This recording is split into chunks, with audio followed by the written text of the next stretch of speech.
Hey everyone, it is Friday and this is Alex Kahler, and this week on The Rebels we are discussing our favorite books, kind of the book club week, if you will.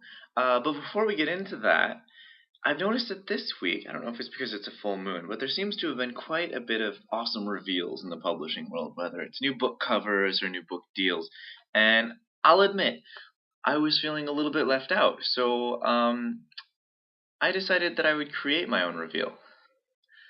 And you guys, I have something to tell you. I'm no longer blonde. This is 10% luck, 20% skill, 15% concentrated power of will, 5% pleasure, 50% pain, and 100% reason to remember the name.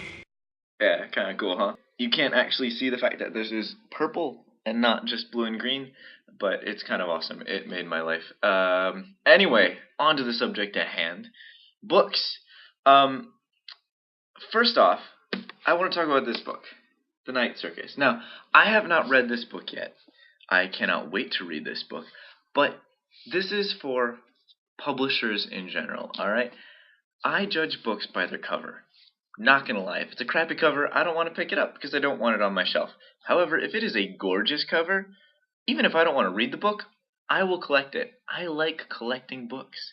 So, Night Circus, Erin Morgenstern, the UK edition, right? Not the US edition. I've seen that cover. I don't like it as much. See this? See this? Black page edges. You see this? Red ribbon.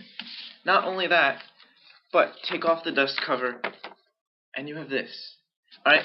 Even if I didn't want to read an amazing book about a circus, I would buy this book because it is so pretty. So yes, publishers, please focus on making your covers look pretty. I mean, this is simple, but it's gorgeous. And I'm not going to talk about that anymore because, like I said, I haven't read it. The actual book I want to talk about, which is a series, is one of those books that I was given in boarding school, and it was by a friend, and she gave it to me to read over winter break. She knew I liked reading, fantasy and sort of young adult sort of stuff. And it was the Aborzen series by Garth Nix. I don't have it here, so I'm just going to cut to a picture of what it looks like. Now, there are a couple reasons why I chose the Aborzen series, and the first one is the fact that Nix is a master storyteller.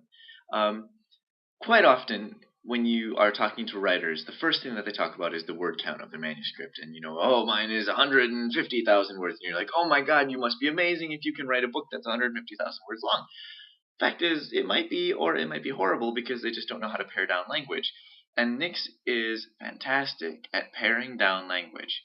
Now, we've all read the young adult books that talk down to the reader, and if you're like me, and you aren't a young adult, and even if you are a young adult, hell, especially if you're a young adult, the last thing that you want is to read a book that talks down to you, to your level. Right? No one wants that. Nix uses language that is very simple, very clean, but it reads like poetry. It doesn't read like he's talking down to the reader.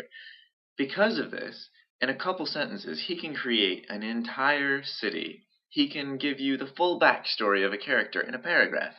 And this sucks you into the book in a way that not many other books have, because you don't have to get a lot of reading time in before you're fully invested.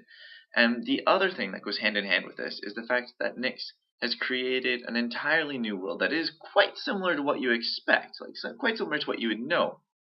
But it's also very different from the places and the types of people that there are in the world to the magic system and the monsters. It's entirely new. It's ingenious, and I really admire that in an author. And really, the fact of the matter is, this is a book about kick-ass heroines wielding bells that control undead and amazing animal sidekicks.